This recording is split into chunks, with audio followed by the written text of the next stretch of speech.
So, friends, so let's get on to today's subject, which is very beautiful subject again, uh, called Pyramid Ashtanga Yoga Shastras, right? So,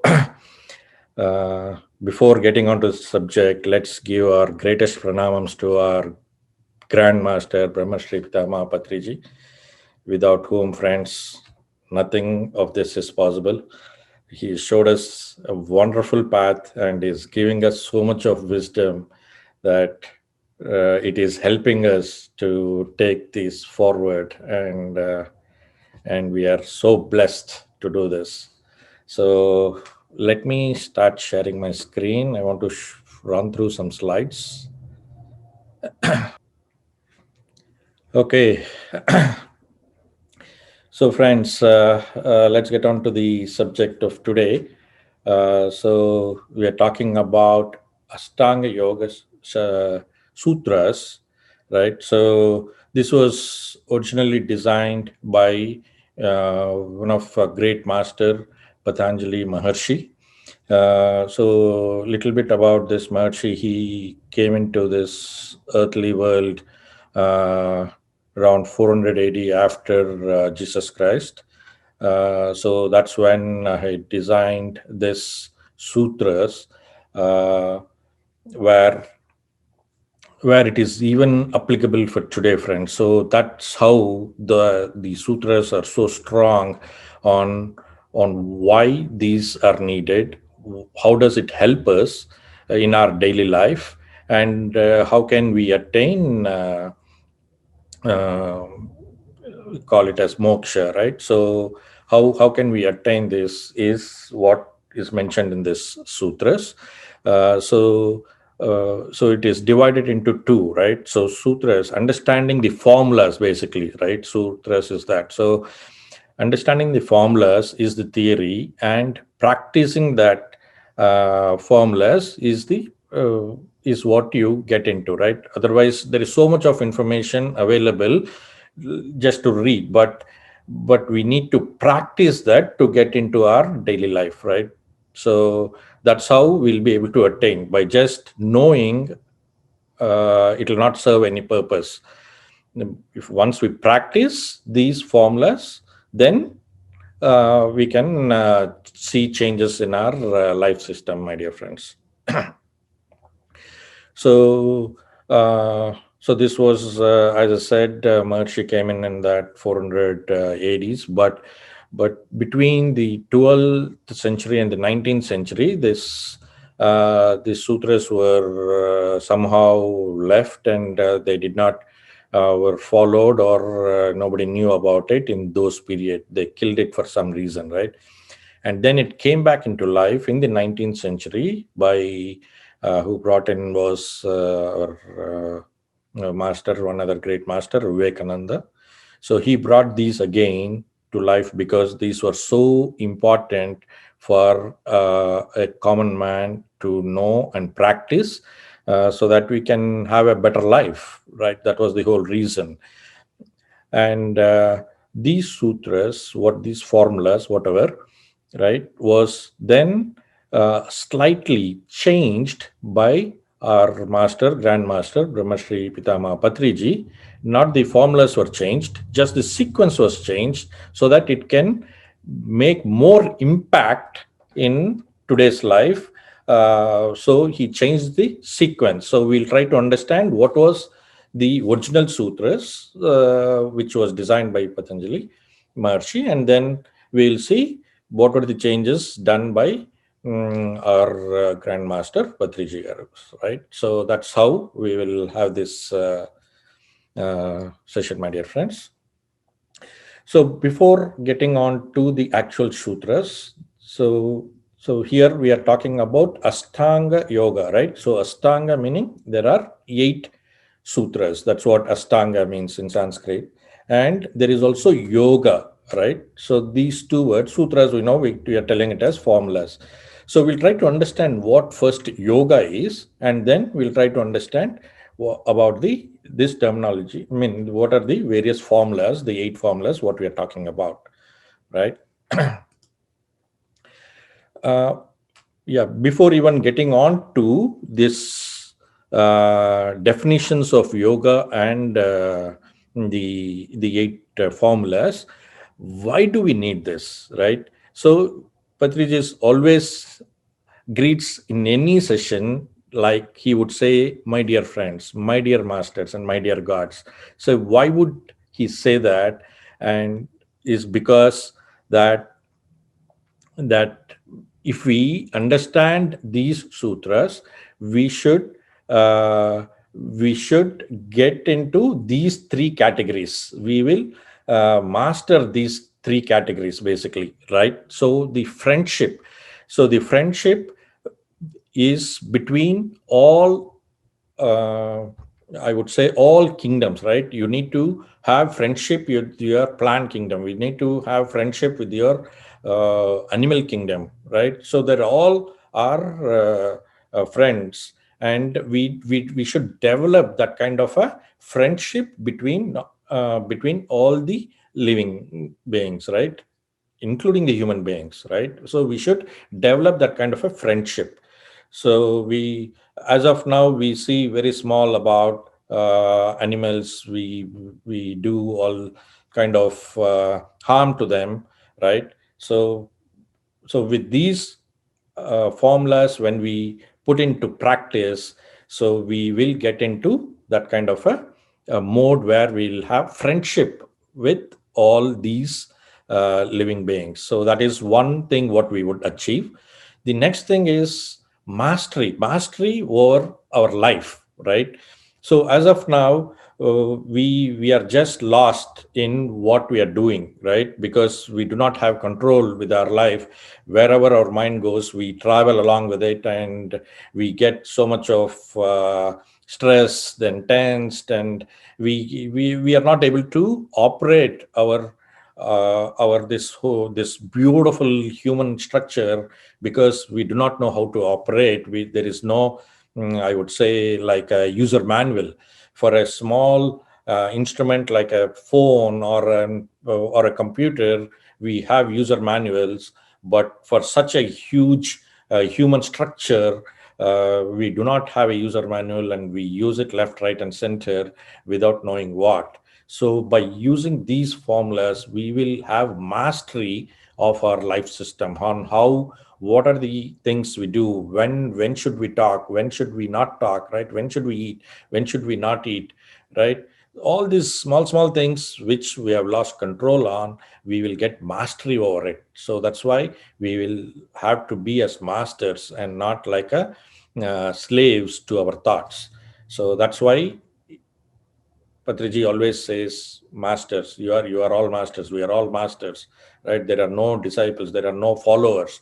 Everybody is kind of a master, right?" So, which what he's trying to say is your mastery of your life. So that's what you'll have to get into. The last one, my dear gods, he would. So all the theory of spirituality, it's talking about aham brahmasmi, right? But how would you feel it, right? So it is not just the theory. Once you practice these formulas, these sutras, you will feel that aham brahmasmi. And then once you feel that you are god, then what you see outside is all godly things, what you see, right? Because first you'll have to mm, achieve that godliness, or feel your godliness, what the strengths you have, and then you will see everything outside. So these are the three things what we will achieve, my dear friends, like your friendship against all the kingdoms, your mastery over your life, and the feeling of godliness, so that you can feel oneness across, right? So these are the reasons why you need these formulas to be known and to be practiced. Okay, so let's get on to the yoga, the terminology of yoga. What does yoga mean? So in today's world, everybody is talking about yoga, right? So yoga, they all know, is only the physical formation of the body, that they think as yoga, right? But actual yoga means it is combination of two things, right? So unity of two things. When you bring two things together, that's called yogam, right? Yoga. So it's not just the physical body movements. What we do is called yoga, right? It's not that. So when a man and woman, some of the examples, what we'll see is when a man and woman gets married, then it's a marriage, right? So that is like vivaha yogam, right? So uh, they both are come jointly doing something. So then that's called one yogam. One, when you are associating with your vehicle, then vahana yogam, right?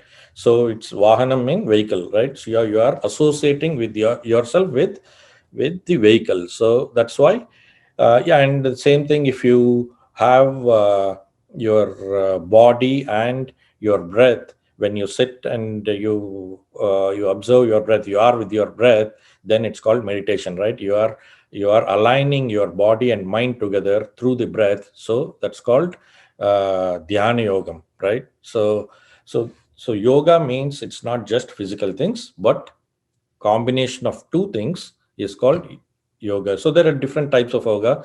So let's talk about some of them as an examples. There are so many types of things, but let's take few examples. So hatha yoga. So what does hatha yoga means? That is called the physical body with the asanas, what you do, the different postures.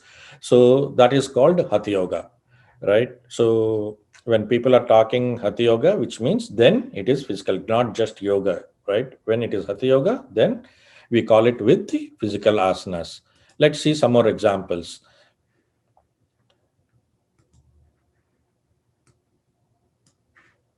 So nada yoga, which is music. When you are associated with music, it's called nada yoga, right? Or when you are associating with books, then it's called jnana yoga, right? You are attaining knowledge through books, so you are associating yourself with the books. So like books like Bhagavad Gita or this Patanjali Yoga Sutras. There are so many spiritual books. When you associate with those spiritual books, then we are calling it as Jnana Yoga.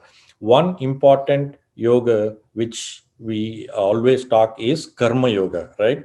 So Karma Yoga again is karma. In today's world, everybody thinks that it's kind of a punishment, right? Like, oh, this is my karma, that's why it is happening like this. But karma means just action, my dear friends, right? So it's not a curse, right? So your your actions, what you do, is what, or the actions what you performed in the past, in sense in last year, in your childhood, whatever you have performed actions, that is the effect what you are seeing in today's life, right?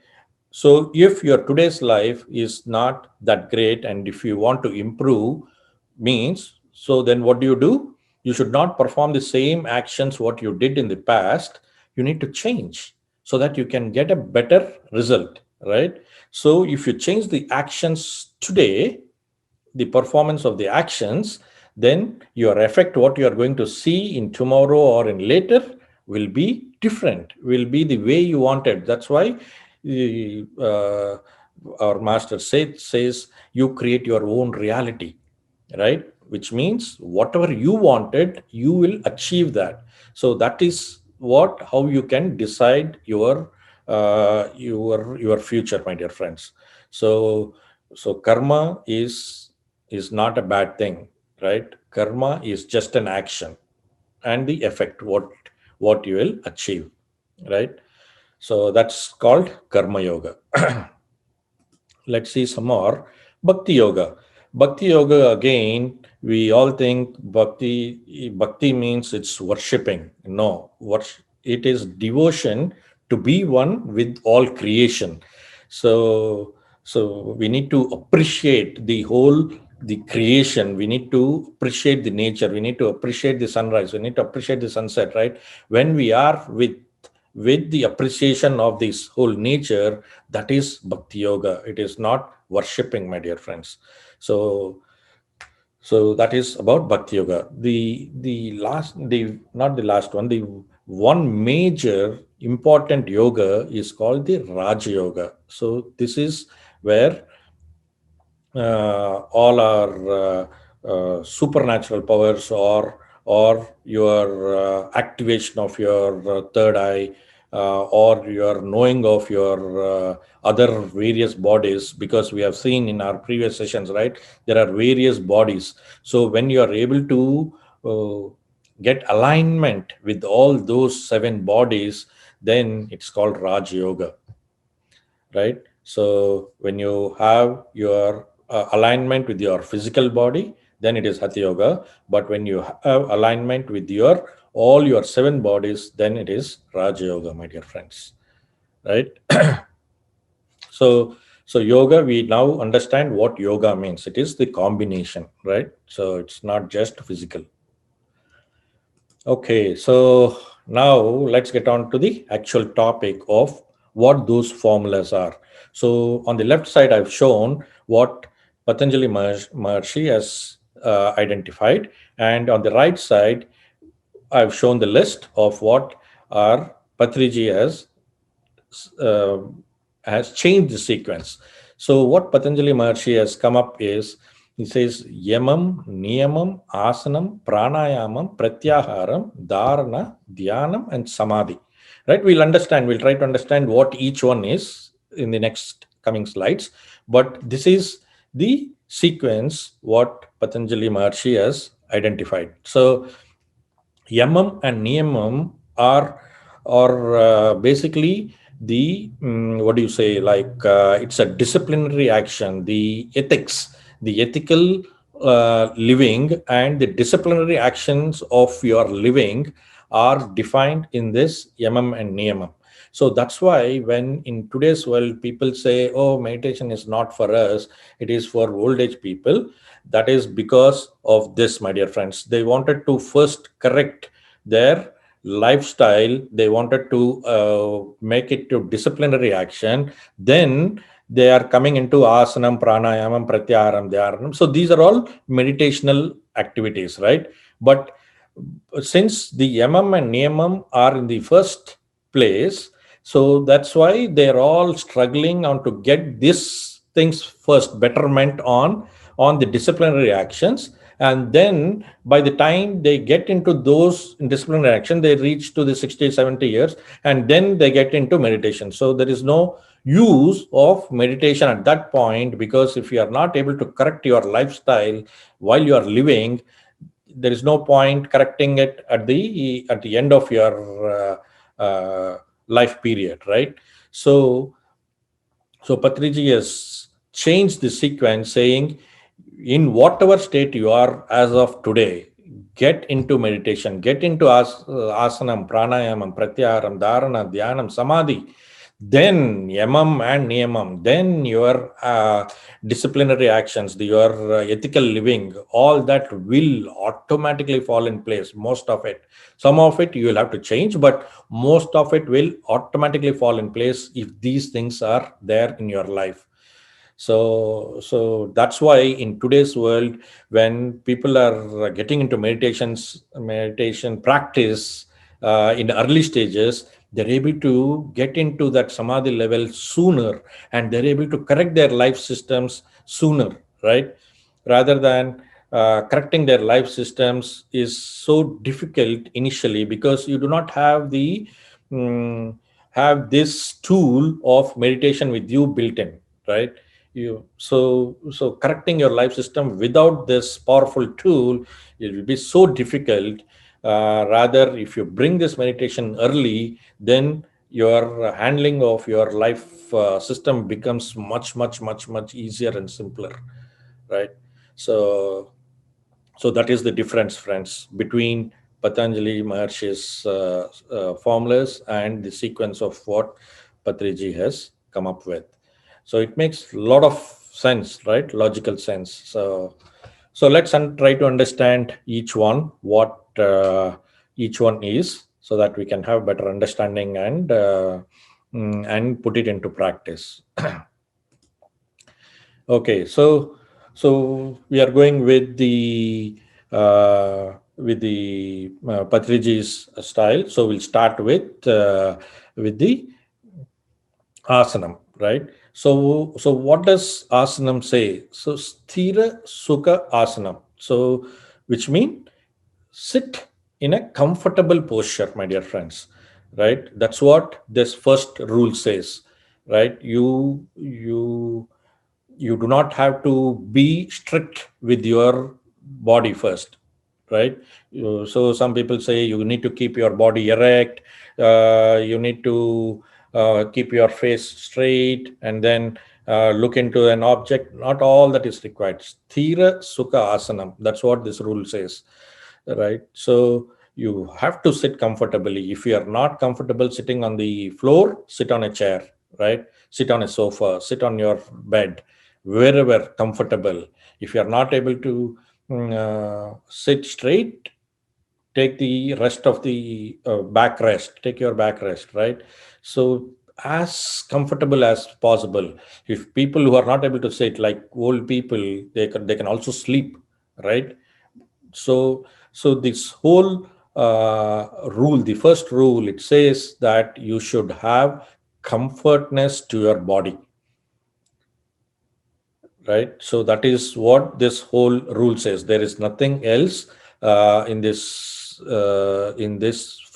first formula, my dear friends. Just having comfortable seating. Okay. So the next rule comes as pranayama. Asanam and then pranayama. Pranayamam is comfortable breathing. As how asanam is comfortable seating, so you are giving comfort to the body. Here you are giving comfort to the breathing. So there is no forcible breathing. There is no kind of inhaling and holding and exhaling. All that is not required, right? Comfortable breathing, which is already happening, natural breathing process, which is already happening, just being with that breath, right? So this is the same thing what Buddha also has come up as called Anapanasati, right? Ana is inhale and apana is exhale, and sati means being together with it. So Sukhamaya pranayama, that's what it is. That is Sukha, that's Sthira Sukha Asanam, and this is Sukhamaya pranayama, comfortable breathing, my dear friends. So there is no other force needed here, right? Comfortable sitting, comfortable breathing. That's it. So it's so simple, right? So we can practice for a common man. If you put a lot of force or anything else to it, then it becomes unnatural, right? So this is a natural way of performing, and that is how Patanjali Maharshi has designed, right? For any common man to practice. That's the second rule, my dear friends. What does the third rule say? Pratyaharam. So Pratyaharam. So right, like so, this is a Sanskrit word again. So Prati means opposite, my dear friends, and Aharam means food. We all know that, right? So opposite of food, uh, or it's a different kind of a food. That's what this means. So what is the different kind of a food? So it is not just eating food, right? With all our physical senses, whatever you are taking, this is opposite to all of that. That's what it means, right? Pratyaharam. So you see you through your eyes, you eat through your mouth, you breathe to your nose, right? And there is a feeling to your skin, right? So all these are physical senses and physical food for all these physical um, objects. But this is what they're talking about is opposite to all of this, which means they're talking about energy within, right? So the cosmic energy, the when you sit, when you have this sukha asanam, and then when you do pranayamam, which is observation of the breath, then what happens? Your mind automatically is within you with no thought stage, right? What happens at that time is when you receive your cosmic energy. So cosmic energy is what you will have food to your etheric body, right? So that is what is food for your etheric body. Your food for your physical body is your physical food, right? Like that, uh, your different food, when they're talking about different food which is not related to your physical senses, then they're talking about is cosmic energy. So that is what you will achieve your cosmic energy when you have your comfortable sitting and comfortable breathing. That's what is Pratyaharam, my dear friends. Now the next point is dharana. What is dharana? It is retention. So when those energy flows into your body, the cosmic energy, right, you are able to see within, right? You retain your energy systems. You will be able to have those intention capability or intuition capabilities, or you will be able to see what are all the things happening inside, because now your activation of your third eye is happening at this point, because there is so much of cosmic energy filled up, and your activation of third eye is happening when you close your physical eyes and not see the physical world. Your third eye opens when the cosmic energy is filled up, and now this third eye is opening from inside, which means you'll be able to see what is happening inside. So then you're able to see all those 7 layers of your body. You're able to see your chakra systems, right? What your energy levels are. So all those things, when you are able to see inside, is called dharana. Uh, you'll have that retention mode, right? So that's what is happening in your meditation, right? When you are sitting in a comfortable posture, when you have a comfortable breathing, when when you are in the comfortable breathing, your mind is shut. When mind is shut, then automatically your cosmic energy flows. And when cosmic energy flows into your body, enough energy is flown, then your third eye opens up, and then you'll be able to see your inner world rather than outside world, right? So that's what is dharana, my dear friends. Next is called Dhyanam, right? So Dhyanam is about meditation, we all know. So what happens in meditation, right? When your third eye opens, when you're able to see all your different layers of your body, you have a body called astral body, right? So that astral body will come out of this physical body, right? Because it has now so much of energy with it, that that particular astral body is one of the layer in your whole 7 body structure. That body comes out of your physical body, and then it travels to various across different worlds, right?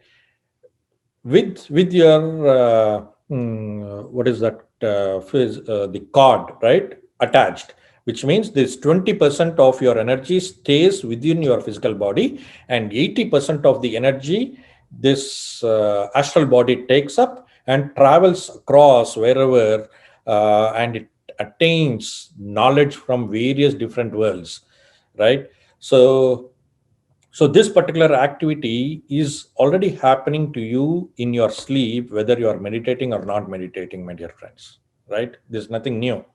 But with meditation, what's happening is it is giving you awareness that this whole process is happening. Rather, if you are not a meditator, then you do not know what's happening. Uh, you will not be aware because you are in an unconscious mode. But with meditation, you are consciously aware that all of this is happening. The first thing what will happen is you will see yourself as your body is sitting and meditating. That is your first vision of what you will achieve through this out of body experience, my dear friends. Right? Once you see that, that is when your astral body gets confidence that yes, my physical body is here and I've come out. Now I'll be able to travel all over and gain a lot of knowledge across, right? So it can go wherever it needs, and it attains knowledge. So that is called Dhyanam, my dear friends. And the next step is called Samadhi. So what happens when you go to the next level is, this is where you will find all your answers. Now, because your astral body is able to release, it is able to go anywhere, right? So it can go visit your parents or your relations, whomever, when they have mm, when they left their body and gone to different worlds. They'll be able to go talk to them, see what they're doing, and they'll be able to understand everything, right? They'll know who am I is a very, very uh, beautiful question. Everybody has to question ourselves to know who we are, right? Where did we come from? What is this whole life about? Where will I go back? So all this knowledge, all the questions will get answered at this level, my dear friends. So when you sit for meditation, we'll have to cross all these levels to attain the state of samadhi, right? So you'll have to sit in a comfortable position. You'll have to have a comfortable breathing, and then when the mind is shut, there is a flow of cosmic energy, and when there is enough energy, your activation of third eye happens, so that you'll be able to see your inner levels of various bodies, and then it will be able to do the astral travel, and then you will have all the questions answered, right? So this is the entire process of meditation, my dear friends. This is exactly what Patanjali Maharshi has defined, right? So the last two, as per Patriji's thing, he's moved the sorry. So he's moved these yamas and niyamas at the last, right? So let's understand what these yamas and niyamas are also, so that we can get a better understanding. So as we said, these are all ethical and and life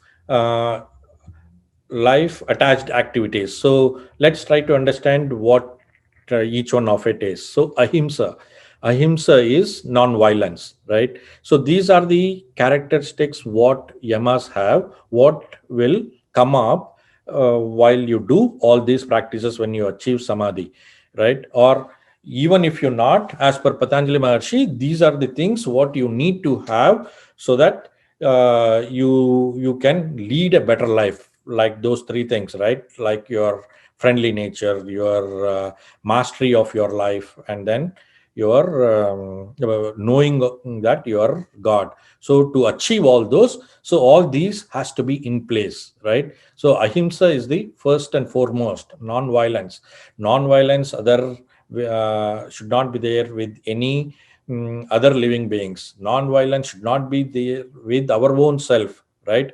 We should be able to have non-violence with our actions, with our speech, right?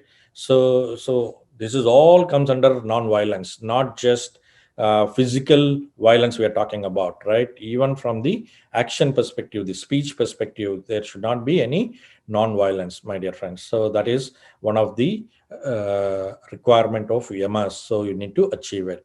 Satyam, right? So truthfulness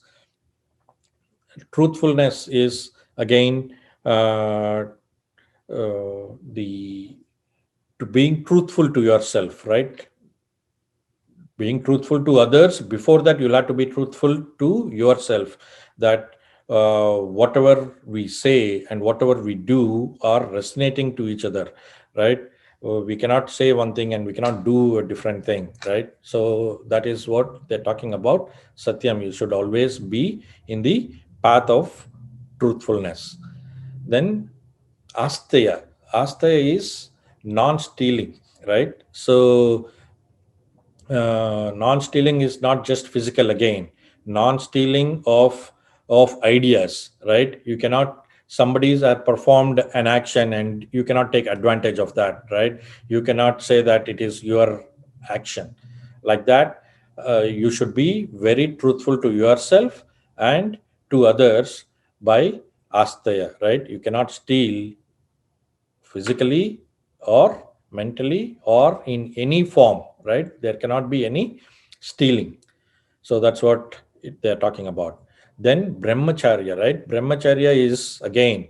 So if you see in the perspective of Patanjali Maharshis, you will understand that all these are related to your physical body nature because you have not got into meditation. But if you see from the perspective of Patriji's sequence, you are already a samadhi, my dear friends, which means you know who you are.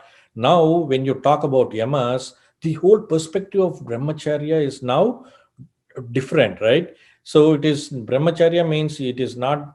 If you see from the other side, it is like leaving away your family and going away far, right? Going to the forest. It look like that, but when you have achieved the samadhi state, which means you know how to use your physical senses, right? So it is not going away. You don't have to go away with your family, or you do not have to leave your livelihood, right? You, because you have attained that samadhi level, you know how to use your sensual organs in a much more defined way.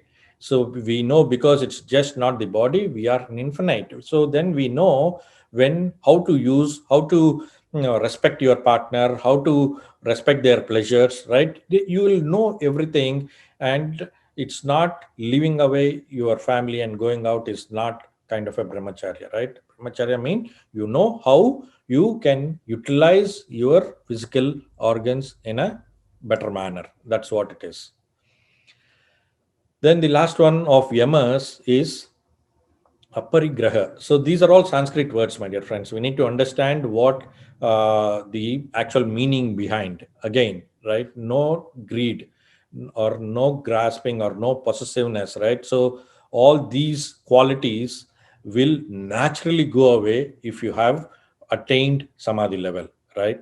So that's why these all becomes easier when it is coming after samadhi. But say suppose if all these are before doing meditation, you need a lifetime to achieve all these activities, right? But if you bring in meditation into your life, these are all very easier to the, at least the last one, right? It comes automatically because you know how you want to use your sense organs and you are not greedy enough. All that will get naturally die, right?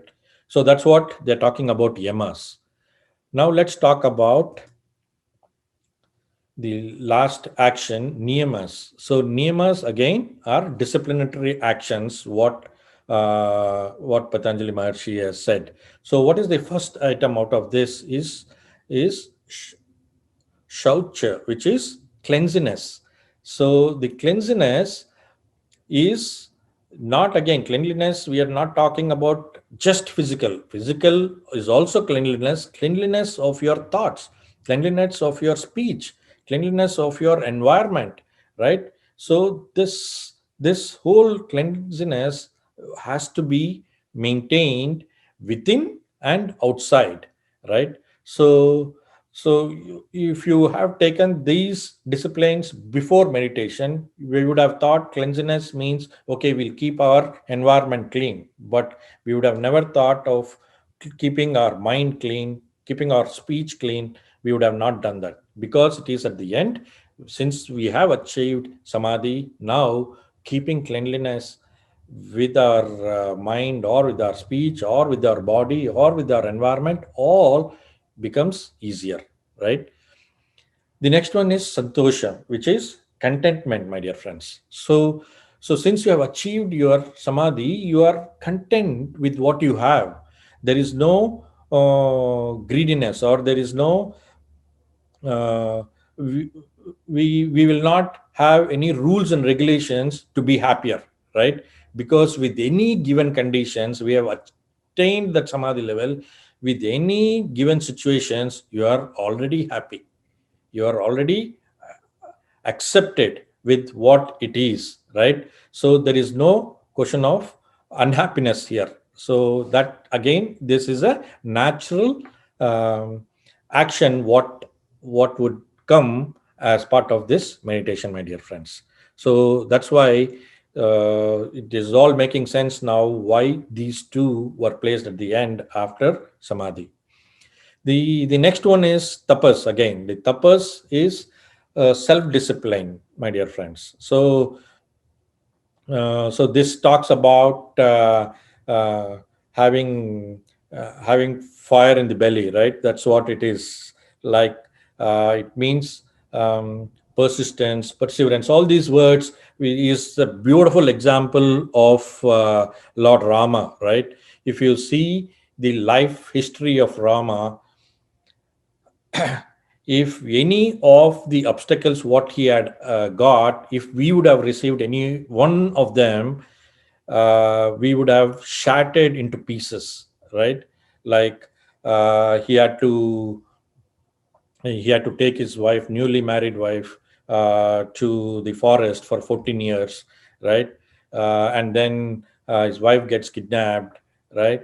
So, and later in the later stages, when kids were born, father was not there with them, right? So, if you see all these actions, what were performed with Lord Rama were all kind of disasters, right?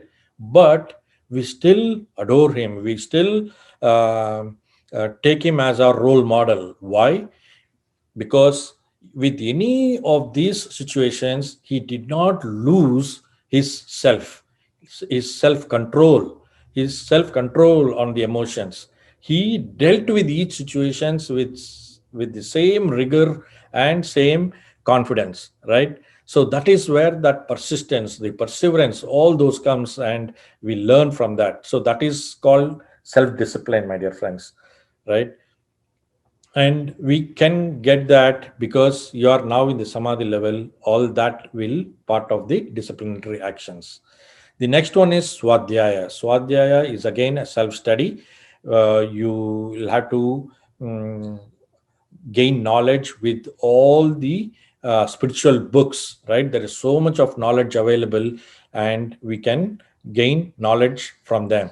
So again, here, if you take the example of before meditation and after meditation, if you read any spiritual book before meditation, that would have been a struggle because we would not understand. Let's take an example of Bhagavad Gita, right? If you read Bhagavad Gita before meditation, you will not understand the head or a tail.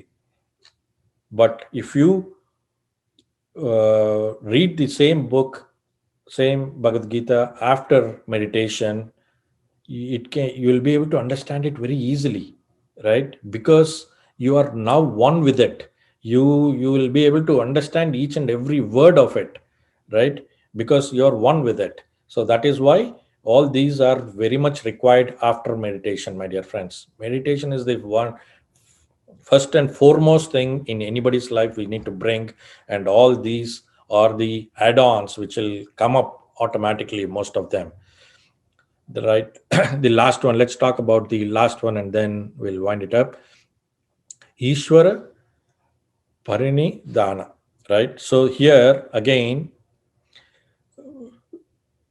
since we are already a spiritual being, right? We are not the physical being who came here to have this spiritual experience. We are a spiritual being, and we have come here to have the physical experience, right?